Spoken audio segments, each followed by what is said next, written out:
Hello and welcome to the Film Ireland podcast, where we talk to members of the screen industries about their creative journey. In this very special podcast, filmmaker and journalist Mick Jordan catches up with director Sinéad O'Shea as her film Blue Road, the Edna O'Brien stories, is about to hit cinemas. So first up, have a listen to the trailer here.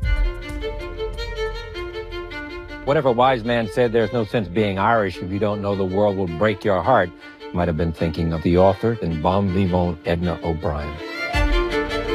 Unquestionably, one of the best thought of writers in the English language today. It didn't come easy. You probably have a unique distinction in that all your books are banned. I'm not always sensitive about it because all the censors and bishops and judges, they're all men. The good times are middling, the bad times are bad.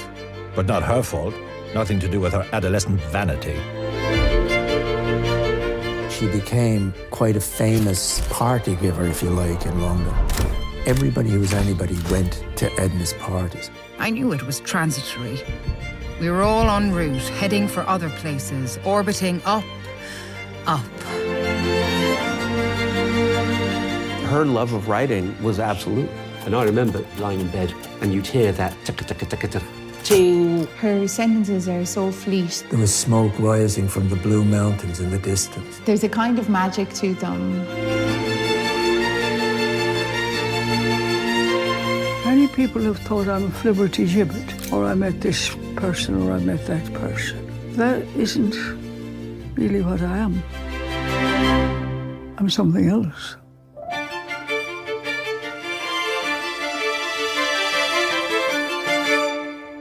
Hi Sinead, thank you very much for joining us today. Thank you for having me. Congratulations on Blue Road. I saw it recently. It's a wonderful film about a fascinating person. It was a film that was more, rather than just a straightforward biography of her, it was a real representation of her. Like you got to know the person. Was that your intention all along? Yeah, I suppose, like, I knew she was someone, I suppose there's millions of kind of biopics made all the time, but I knew she was someone who really could withstand, the attention that's demanded from a feature documentary.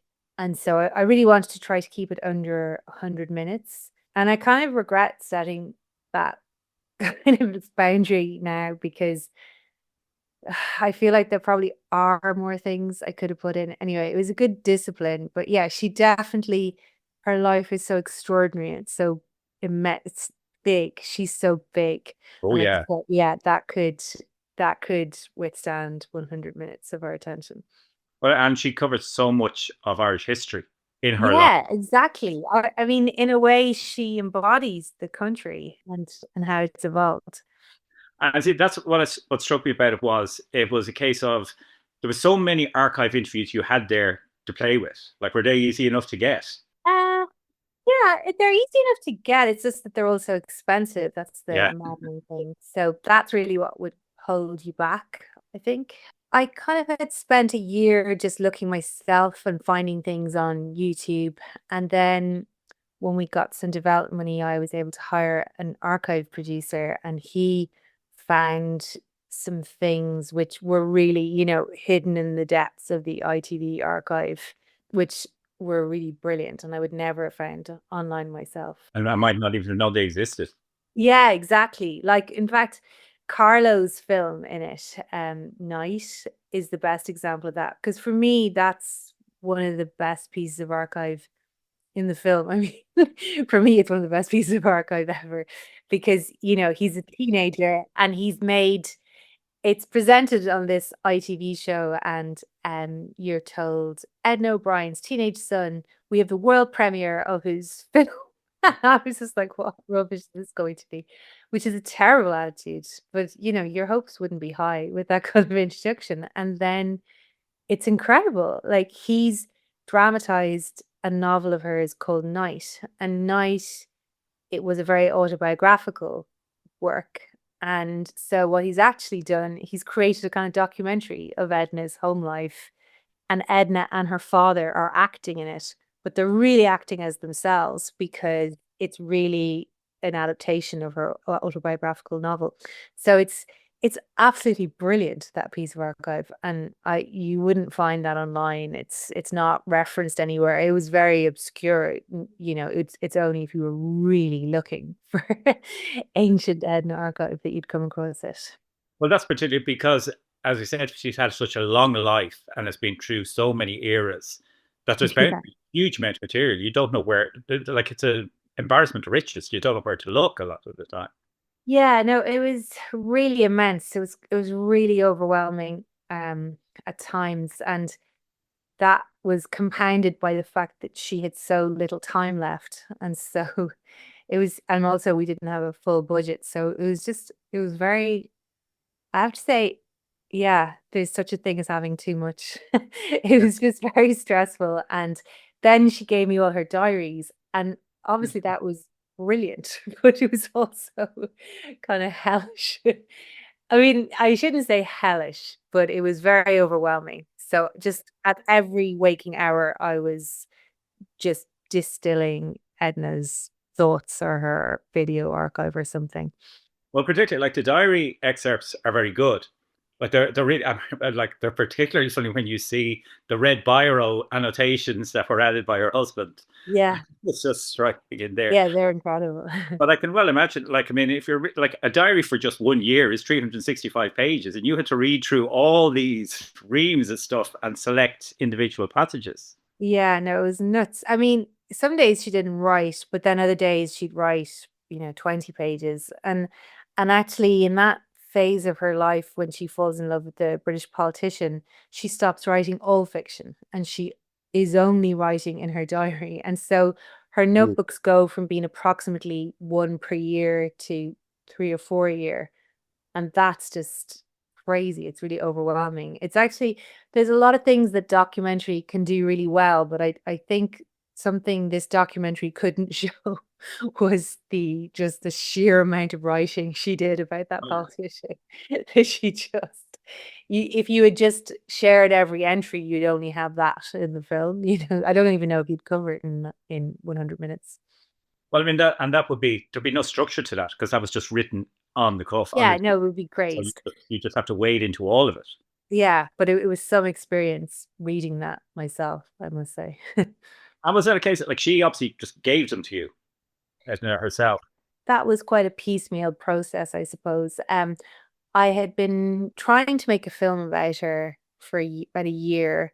I'd met a friend of hers at a wedding who'd suggested making it, but I couldn't get through to her. I kept sending emails to her agent, and he kept saying she's busy or she's sick. And I mean, she is quite old and she is quite busy, or she was quite old and busy. And so then I asked the friend I'd met at the wedding if she would ask her. And so she went over to her house and and immediately said yes, actually. And so then I went, and so we filmed that first interview, which is in black in the film. That we did that in August 2023. And then I don't think Edna was actually that keen, really, still on the whole idea of the film. But she did her interview. She's a naturally very charismatic person. But then after about 40 minutes, she said she felt sick. And so I kind of had to stop it. And then I just thought, oh no, I'm never going to see her again. And as it happened, I had found a piece of archive myself and I had it on my computer. So it's in the film. I show it to her, and it's this kind of tableau, I guess, of her parents and her. When he's seeing Danny Boy and everything. Yeah. And it's such a weird scene because it's actually not very comfortable. Like if you look at Edna, she's really tense. And the mother's just lying. Like the mother's saying, oh, Edna's books never bothered me. And the dad is pretending to be this, kindly old man. And it's just really strange. It's very surreal. And so I showed it to Edna, and it was really interesting because she had been, she said she couldn't do the interview anymore and she was very deaf and blind, but suddenly she was very alert and she was like, look at me. I look very sad, don't I? I look very frightened. And I think she really enjoyed that, or I think she felt like this was going to be quite a serious undertaking when she saw that piece of archive. So then there was sort of no stopping her for a few months. She kept sending the mutual friend all these voice memos for me, which were really kind of amazing. They were kind of her ideas for the film and like people I should speak to, title ideas, the tone of the film. That was something she was quite interested in. And then I met her again, and then it was at that point she sent me off to look for her diaries. But she had her diaries in 3 different archives around the world. So the ones she wanted me to read were in Georgia, and they were the most naked ones, she said. So they were from the early 1950s to the 1990s.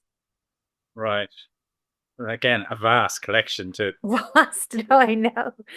I mean, they were amazing. Anyway, my point, I suppose that was a long-winded answer to your question, which was where did the diaries, how did you get to read all those diaries? But I actually didn't even really know they existed when I started, but it was as I got to know her a little more, I suppose as she began to engage more with the whole idea that she wants to contribute. To me, it's absolutely incredible, actually. Like, I just can't think of any circumstance in which I would share diaries with Oh, yeah. a person, never mind a stranger, a person who's making a documentary. But I guess she has such a different way of being.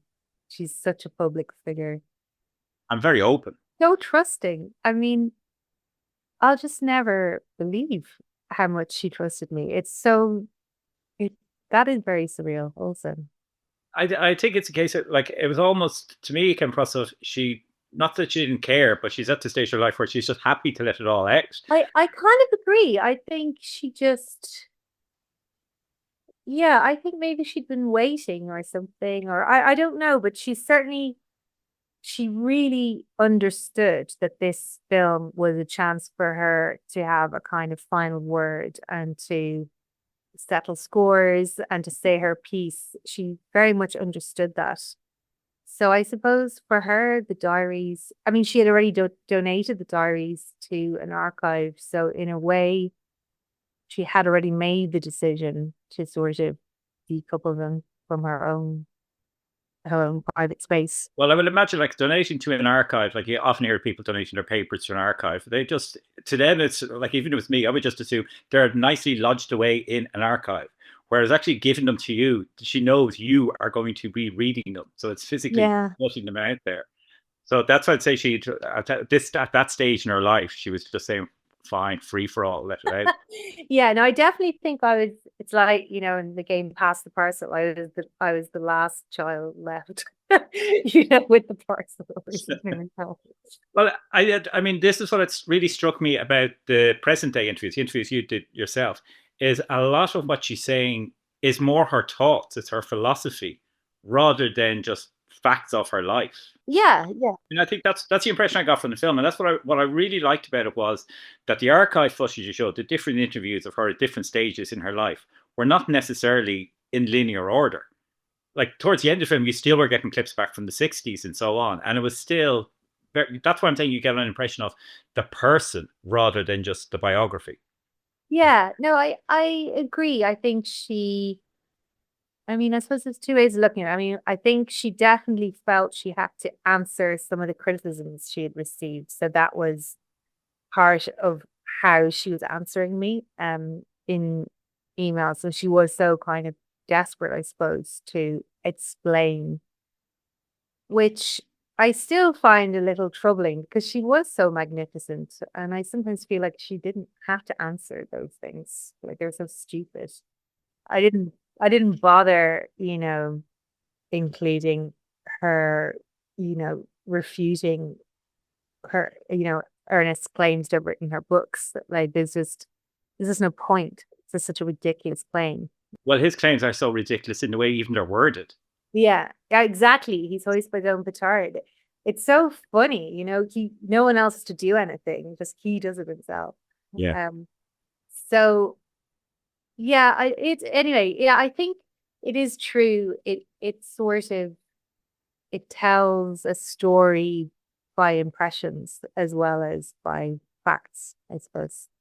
Well, yeah, it's because you were getting a picture of the world she was living in, as I said, and from her and her place in it. And she always belongs in every state. She's a very modern person all the time. Yeah, that's very true. She really had an extraordinarily modern sensibility. And I think that's why it was never with her any kind of affectation. She just genuinely could not understand why things were a certain way.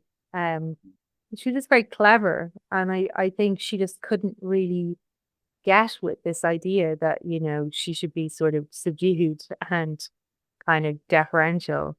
Just such a weird idea. It's like they can't get her down any other way. Yeah. So now they have to do it this way.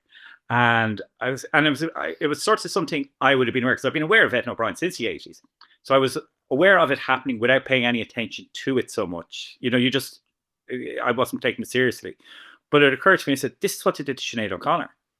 Yeah, It's the same thing. As soon as a woman, particularly, and a woman in public life starts making her opinions felt and so on, and criticizes what's going on, the best way to attack her is to ridicule her. Yeah, and to make her seem like this kind of crazy person. She's always subject to these very different standards than those of her male peers. Like, it's just, I could just give you a million counterexamples of the way other high-profile men behaved that was just so much wilder and weirder all the time. We're in an era, where Charles High is in operation, where Norman Mailer is stabbing his wife. It's a crazy time for men, and yet it's she who's considered to be the weird one. It's just totally nuts. And it is similar with Sinead O'Connor. Like, her male peers were doing all sorts. And yes, she had a lot to say, but that is it. She had a lot to say, and she was very talented. By saying it, she was called mad. Yeah. But she was always referred to mad, and it just stuck once they put that image on her. Now, I think it's much more for Sinead O'Connor than it was for Edna O'Brien, because, as I said, I wasn't so aware of it with Edna O'Brien until I saw the film and said, oh, of course, yeah. And even like just journalists writing about her who were also on Ernst's side. It wasn't even just society, it was just her ex-husband. That's the thing, and I didn't understand that myself, because I studied English in college, and so I thought, quite an awareness of what was happening in sort of the literary world. And my only sense of Edna was that she was kind of a bit frothy. That was sort of all I knew of her, really. And then I had to interview her for an American magazine about 10 years ago. And it was only then that I began to read her work. And it's incredible. Country Girls is a masterpiece, and her memoir, Country Girl, and, reveals this whole extraordinary life. And she wrote lots of great books, and as Sasha says in the film, she's writing, a brilliant book every year, and she's bringing up 2 small children on her own. It's this incredible achievement. And yet here, all we knew of her were these like really snide, I knew her as being like maybe slightly glamorous figure. And if you look up the archive from the time, there's these like nut job journalists talking about like liver spots on her hands and like, her hairstyle. Like it's so incredibly demeaning. And it turns out, and I hadn't realized this, a lot of it is down to Ernest, but it's a combination of Ernest, deciding he's going to get his revenge no matter what, and briefing his friends who are all very influential here in Ireland, and some of them still are. But it's also the fact that here in Ireland, people are dying to believe that about a woman. They want to think that a woman is a bit of an airhead and she's stupid and she didn't really do her own work. A friend of mine from college, he was always told she hadn't written her own books. Like, that was just what he was told when he was growing up. And he would have grown up knowing J.P. Dunleavy, who was maybe so much older in his life. But there was a whole circle of really pompous and dreadful men who kind of spread these stories. And then there was a whole populace who were just very happy to believe them. Looking for an excuse to attack her, basically. Yeah, absolutely. Any excuse to attack any woman. Well, I find it interesting because there's, in my case, how I first came for is because my mother is basically from the same era and area as she was. My mother's from Whitegate in Clare, which is only Oh, really? 15 kilometres away from Toongrainer. Yeah. And she was born in 1929. So they never knew each other, but they're effectively contemporaries. They both grew up in exactly the same society. And whereas my mother would have been very religious, went to mass every Sunday, nearly every day as well, and part of the Legion of Mary, very much on the church's side. But she still had a fascination for Edna O'Brien, who was someone who she should have rejected out of hand. And how I came across it was because Edna O'Brien she was in a film called The Hard Way. Did you come across that or hear about that? Yes, I came across it when I was doing the archive research. And I remember that being shown on ITV back in 1980, because I was a child and I was made watch this because my mother said, "Oh, Edna O'Brien's in this, we have to watch this." But she's curious about someone who opposed everything she believed in, but she was still fascinated by the woman. And I even remember her saying to her friends, like, you wouldn't have said it to me, that she'd read The Country Girl and said, "I don't know what all the fuss is about." I know. I mean, it's quite weird when you read it because there are so many euphemisms in it. Like, it's just orchids. Like, I touch his orchid. So that it's really not that flagrant at all. I mean, the later books become a lot racier, but yeah, Country Girls was very tame by any standards. But I agree with you also. I do think Irish women have always been very drawn to her. And she has always had this really loyal, it's not exactly a fan base, but just, I suppose, these loyal groups of Irish women who would just constantly approach her in the street and tell her how much she meant to them. I think she became, I suppose, this, I don't know, icon or mascot for them, that she kind of could live out the fantasies. Yeah, well, without them having to do it themselves. Yeah. It's trouble. But I think, again, the opinion of all those kinds of women just had no place in the mainstream in Ireland. So their affection for Edna would have been another point against Edna. Their interest and enthusiasm for Edna would be another reason why she was suspect. Well, she's corrupting them, is basically the attitude would have been. She was corrupting them, but also, yeah, just I just think it's hard to overstate how disrespected and anything women liked was kind of crap. I think basically, just it wasn't very good. Oh yeah, well, I mean, they were left aside to amuse themselves. Yeah, it was just kind of silly women stuff. I mean, it still happens today, but it was absolutely epic in Edna's time. Oh well, it's open in the public, like it was the so many. Yeah. But I mean, that's what I say is the case at the same time where my mother would have been opposed to what she stood for and what she said. I might have criticized her, but at the same time, she still was always interested. Because again, when The Country Girls was made in 1984 or 83, 84, but I remember it being in the cinema briefly, and then it was on Channel 4, and we had to watch that as well. Like all these things where this is one television household. So I wanted to watch Blake Seven, and here I am having to watch this Edna O'Brien stuff. But I watched The Country Girls, and while we were watching it, my mother was telling us about the characters in it, that she knew some of them. She said, "Oh, I know that guy. He wasn't happy about that portrayal at all." Send this to a 13-year-old boy, like, who knows nothing about it. But, I mean, that's another interesting side. What did Edna herself think of the films? Like, I've watched The Country Girl and The Girl with Green Eyes again recently. Girl with Green Eyes is very good. I think that's considered to be much better than Country Girls.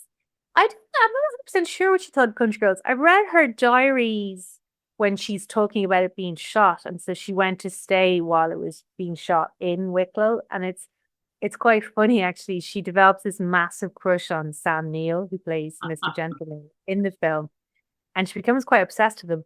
But the reason she's so obsessed with him is because he looks uncannily like the British politician that she's also obsessed with. So she sort of like distracts herself with that, and it's really interesting because they do look quite identical. It's very funny. Well, I mean, she wrote the adaptations anyway, in both cases.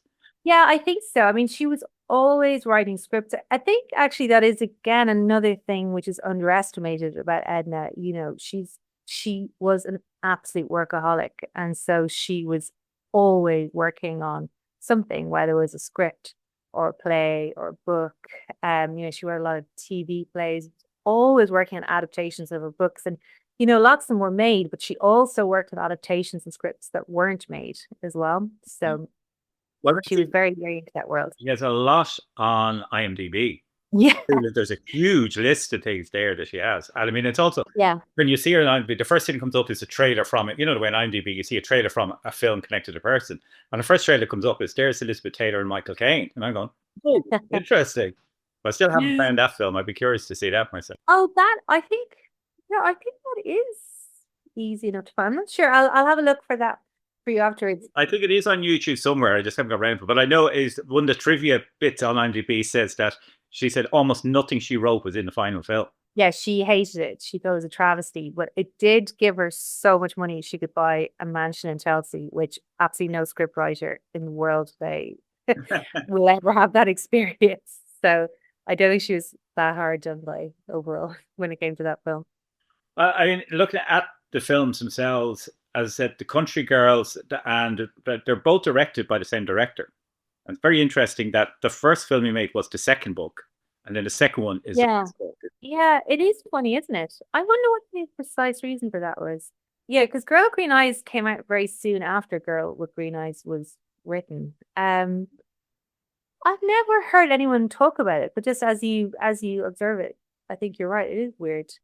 Yeah, I don't know why. There is also a story that Carlo told me, her older son. So when she finally left her husband, then she'd still would get loads of requests from various production companies for adaptations of her books, but they'd all be sent to her old address, and the husband would intercept them, and he wouldn't pass them on to her. And instead, he would say, "No, the rights for that aren't available. But could I interest you in this brilliant book by Ernest Gabler?" Oh my God. So shameless. It's so brilliant. It's so funny though as well, because all the things he accused her of, which is so typical in these things, were actually things he was guilty of. So, he was always saying she's shameless, she's ruthlessly ambitious, she's so narcissistic. And like this was actually him. And I'd say he probably wasn't even conscious of that he was being like that. Well, actually, Carlos said that he just felt he was completely justified. He just felt like she was such a deviant and she had to be put back in her box and she really deserved it. Well, actually, that's one thing I meant to say about the film. I loved Carlos and Sasha in it. Yeah, they're brilliant. Come across as such well-adjusted men. I know. Even what they went through. Yeah, I actually often say that to them because I think they deserve a lot of credit for pulling through, because the father was absolute lunatic and a very difficult person. Just an abuser. I think nowadays it's much easier to recognize that. But I don't think Edna was always the easiest mother either. Nothing on the Olympic level of his father, but I don't think she was a very perfect parent. I just think both of them have been really brilliant at sort of reasoning within themselves, and yeah, I think they're great. They were both very generous with their time, and yeah, I think it's really lovely, actually. I think Edna should be proud of her boys. Oh, yeah. Well, I mean, as I said, what they went through, like getting a note from their father signed your ex-father, like that just stood out to me. I said, who that? Because I'm a father. I would never do something like that to me. Of course you would. It was amazing. He was just such a drama queen. Like, he's just so awful. But a lot of it is kind of laughable. But then you remember, no, these are 6 to 7-year-olds that he's dealing with. And did they ever reconcile? Was there any? Oh, very much, actually. This is the sadness, I suppose, of these situations. He had such a hold on all of them. So, yeah, they didn't speak to him for quite a few years after the marriage breakup. But then they were all in each other's lives again, and they would have to go and visit him. He moved back to Dublin, he moved back to Dalkey, and they would go and visit him there, and he would still be really horrible to them. There's quite a funny documentary from about 15 years ago. It was made for RT, and it's more about Carlo and his relationship with his father, because Carlo's written a book about it called The Projectionist. But he used to live on this road in Dalkey, and it was called Meany Avenue or something. And the two of them were outside. It was such a perfect name, Meany Avenue.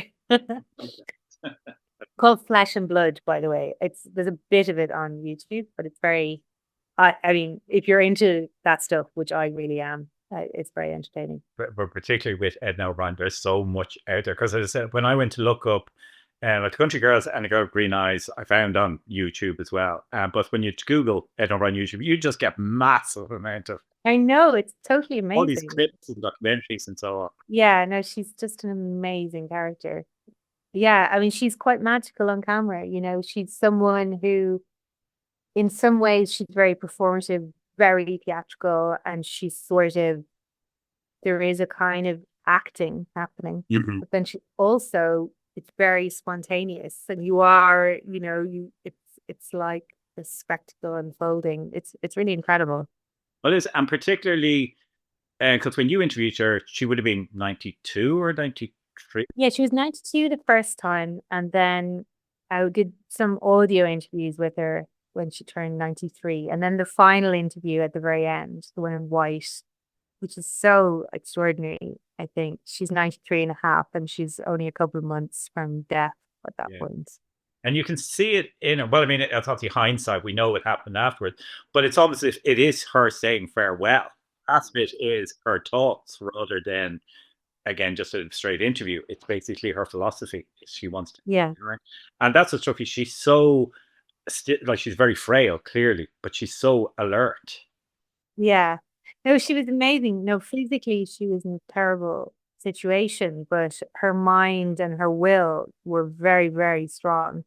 I think, she's almost like this character at Beckett at that stage. It's just this voice coming through, and, Very striking and strong, yeah. she's amazing. I really deeply admire her for mustering mustering herself, I suppose, and everything, marshalling herself to do that interview, because it was so demanding and it was so difficult.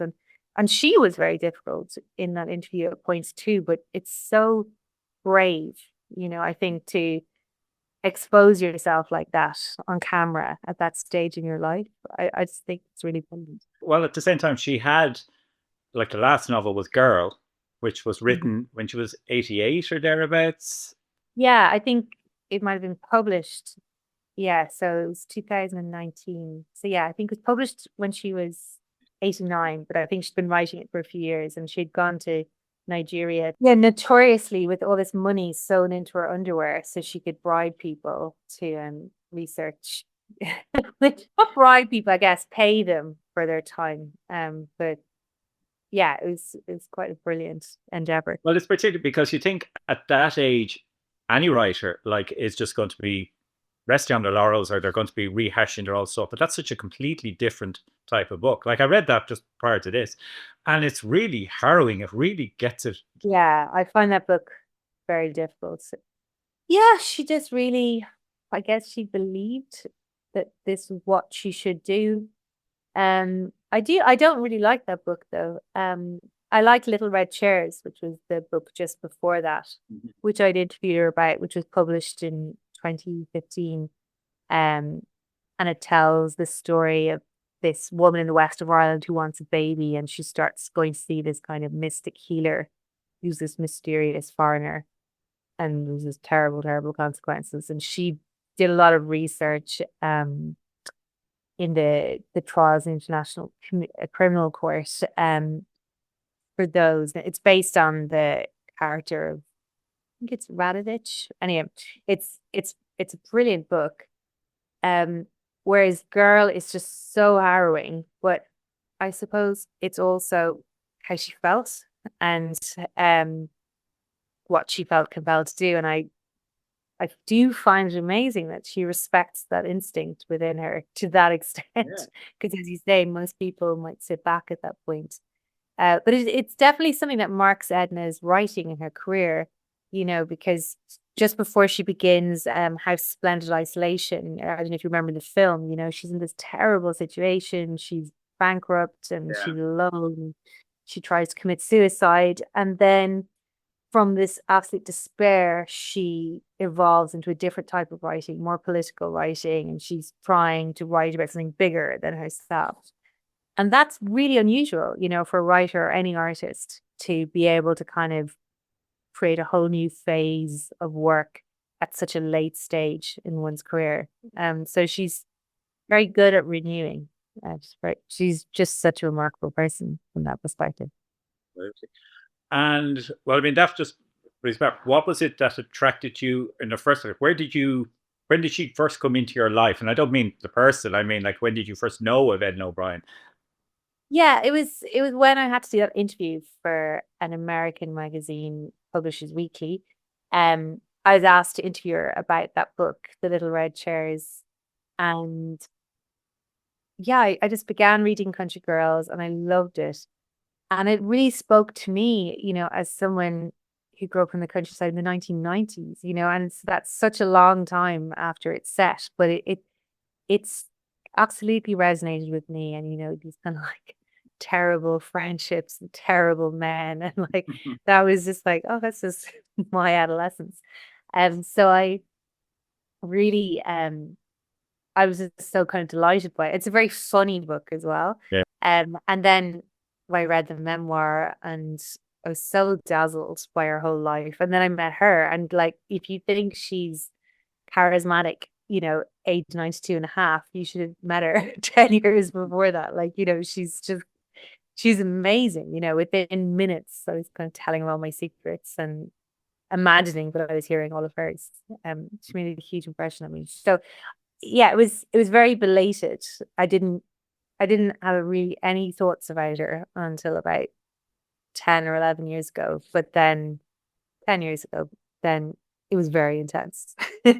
So, I mean, was this film then something you had in mind? Like you said, you had met someone who knew her at a wedding, and they suggested a film. But was it something you would have been looking? No, I didn't think of it at all, actually. It was just when the person said it to me, I was like, oh yeah, that would be brilliant. Because she's so good on camera. And so I was like, if you could just get even one interview with her, there's bound to be a lot of amazing archive. And, I mean, you always think that start of something. You're like, this will just be so perfect and so easy. And so actually, of course, it turned out to be the most work I've ever done in my life. But I think I was correct in thinking, yes, she'd be a brilliant person to be in a film. But it is bizarre that it never occurred to me before. It took someone else saying it. Well, this is what's struck me is because I can imagine where you will be thinking of, because it's just one person you're making a story about, whereas previously, like you were talking, like the first film, I think the first film you made was a woman brings her son to be shot. A mother brings her son to be shot. Yeah. And that's about the whole community. And then, Pray for Sinners about a community. Yeah. Yeah, like it's very hard I think, to make a feature. You can easily make like a broadcast hour about one person, but a feature, that's difficult to be about just one person. Like even Pray for Our Sinners, I was so kind of mean spirited. I knew about Paddy and Mary's work with corporal punishment and with Norman Murray in our film. And that's an amazing story, but I was quite hard-hearted. I was like, well, it'll only be 35 minutes in a film. And it was only when I understood how much more work Mary had done with the mother and baby homes and unmarried mothers, and then when I realized they had this amazing person, a priest in their community, Father Farrell, I could see how that could all be a feature then. Well, that's what I think was what struck me about that film particularly was it was almost you were discovering the facts as the film went along. Like it was an exploration film, if you like, whereas Blue Road is basically the facts are there. Like it's a body of work that you're just editing into the structure. But at the same time, as I think I said to you beforehand, they both reflect the Ireland of the time that we look back now in shock and say, oh my God, look how different it was. And like you say, you lived through the 90s, I lived through the 80s where this was the norm and you didn't realize what was going on. Yeah. Yeah, it's interesting, isn't it? Yeah, I think it's funny because I was actually talking to some friends in a WhatsApp group last night. We were so nostalgic for the 90s, whereas I don't really feel nostalgic for it. I mean, there were good elements to it. Yeah, it's funny. Anyhow, so I don't think that's really the question you're answering me.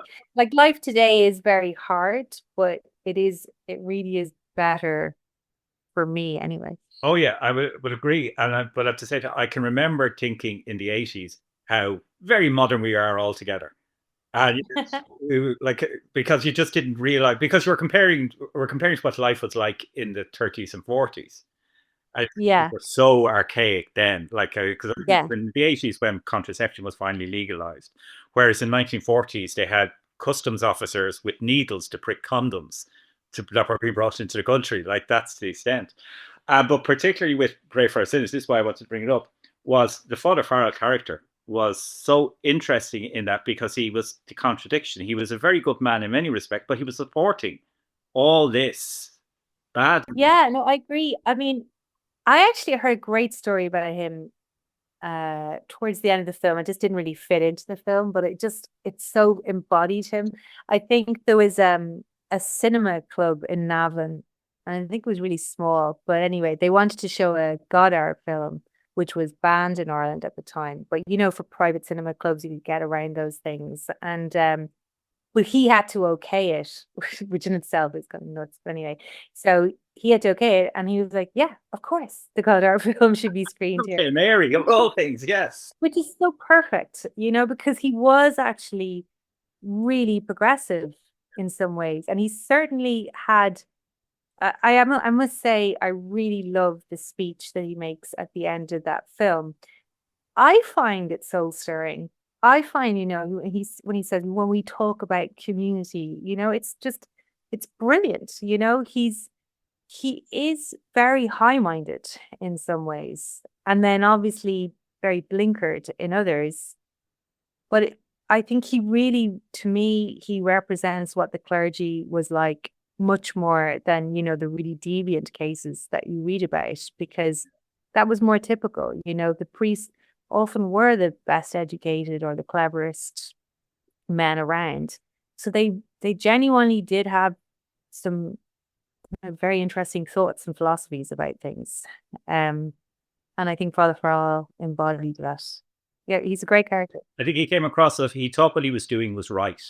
So I mean, he was doing conscience, Yeah. and even in that speech, and that's what I loved about the film, was all the teasing of the speech all the way through, and then finally you get the VHS tape with the actual video. Yeah, I mean that's editing, but anyway. Yeah, but even then when he says, like, I was watching it and I was struck by the fact he said, something about that's how you get a proper socialist society, and I go, I know. cool, jeez. It's amazing. It's so funny. The editor and I, because we used to watch that speech, and like we're both fairly sensitive and emotional and idealistic, but every time he would kind of get us, we would just be like, yes. We just thought he was brilliant, and there was no irony to it. And he was brilliant. He really was fantastic. I'm so grateful, to the people who got me that tape, because the film wouldn't have been, I think, as interesting without it, without that perspective. Well, it was a great climax to it. It really showed how things worked, though, because, it wasn't as simple as black and white and good and bad. The people at the helm did have good ideas, and they were impressive people in some ways, and yet they did some terrible things. One significant point against him was that I found this kind of memoir, I suppose, that he had written, and I mean, it's really kind of a pamphlet. It's like 50 pages or something, but he does refer to mother and baby homes, and he very clearly identifies somebody else in the parish as having looked after it. And I just think if he really was backing the mother and baby homes, if he was really comfortable about driving Betty down, he wouldn't have been so quick to distance himself. He realized some. Yeah, so I think that was a little bit dodgy that he did that, but he was also very impressive in other ways. And yeah, I really, getting that speech I thought was so important. Well, and this brings us full circle back to Edna O'Brien, because I was reading, I read recently again for this, was it Women in Their Married Bliss? Oh yeah, Girls in America. Girls in America. I keep getting titles wrong. So sorry. Okay, I'm so obsessed with it. It's And embarrassing. I just speed read it together. It's hugely entertaining. It's very funny. Very good. Yeah. I mean, I think I have one quote here. Where did I write it down? Where Baba. Was this women shouldn't be given the vote? They should be armed. That's it, exactly. That's the exact quote I was going to get. It says, the vote I thought means nothing for women. We should be armed. I just thought that. I just laughed out loud when I read it. No, she's brilliant. Baba's amazing in that book with the builder husband. It's so funny. But what's striking about, she mentions the Magdalen laundries. Because when she's pregnant with someone else's child, she says to her husband, do you want to pack me off to the Magdalen laundries? And I'm going, you just pass. And this was written in 1964. Like, it's not just, this is a current piece writing with our past knowledge we're looking back on. And you're just going, this is known to an extent that this was going on. It's publicly out there. Yeah, I think that's a really attractive quality of Edna's writing, especially her early writing. Claire Wills, who's a professor of English literature in Cambridge, she's very good on this, how Edna incorporates the history of the time, but in a really sort of subtle way, in a way that never feels too heavy-handed, but that actually ensures that the books are a really good document of the times. Yeah. And so that's that's kind of joy of a book like that. It's so entertaining, but it actually tells you so much about the country in a very subtle way. Like, it reflects the time, as I said, that is described. Yeah. Yeah. It's a very modern writing style as well. It still holds up today. Yeah. And that was banned, of course, as well, wasn't it? Yeah. I mean, again, I don't think she really minded being banned that much. It kind of added to her notoriety, but it was ridiculous. So, they just all were being banned. And people were still getting their hands on them. Yeah. But you see, as I said, my mother would have been in London at the time. That's probably where she got to read it. But at the same time, she was saying she read it. Wasn't, oh my God, I read the book. She was just dismissively saying, I read it. I don't see what all the fuss is about. So clearly, a lot of people They're read. so mild. They're really mild. And yet the local parish priest wanted to burn it, or did burn it, didn't he? Do a public burning of copies of the book. Yeah, I mean, there's a lot of debate over that, actually. I think the New Yorker tried to track down exactly who did the burning. I think it was as much local people who did the burning as the parish priest, but there were certainly copies burned. It's pretty theatrical. And I often think but sell more copies. Just keep buying them and burning them. Just the royalty. Yeah. No, it's no harm. And that's what I think is funny, because when I was looking up to get the books out from the library, and I go in, and I just said Edna O'Brien, and there's just reams of books in the libraries, but a huge amount in Scarrett. Yeah. Like the Scarrett Library. If you look there, there's this Country Girls, and half of them are out. So, I mean, there's half of them are available. I got the trilogy out from the Dublin Library. And just when I went in to renew it, it's written underneath 23 reserves. So 23 people are waiting to get the book. So she's still in huge demand. I think, there is a huge demand. And I think it's a real pity the publishers can't keep up to date with that, because they could be, I think, selling more books. Well, I'll leave it there. Thank you very much, Sinead. And congratulations again on the film. As I said, really enjoyed it. It's not just that it's a straightforward documentary. It's a warm film of getting to know someone. Yeah, no, I think it's really enjoyable, actually, as well. Because I think, people who don't know anything about her are just like, oh, film about a dying 92-year-old, 93-year-old, just like, oh no. But anyone who knows her is like, oh yes. She's such an entertaining character. Like, she's so always funny. Was, and that's what's come across in the film. Every single clip from various times in her life, it's all entertainment, and it's she's amazing. I'm so glad you liked it. Anyway, thank you so much for taking the time to do this. I really appreciate it. Real pleasure for me too. Thanks very much, Sinead. If you like this podcast, make sure to like, rate and subscribe, or you can visit filmireland.ie and register for our industry newsletter.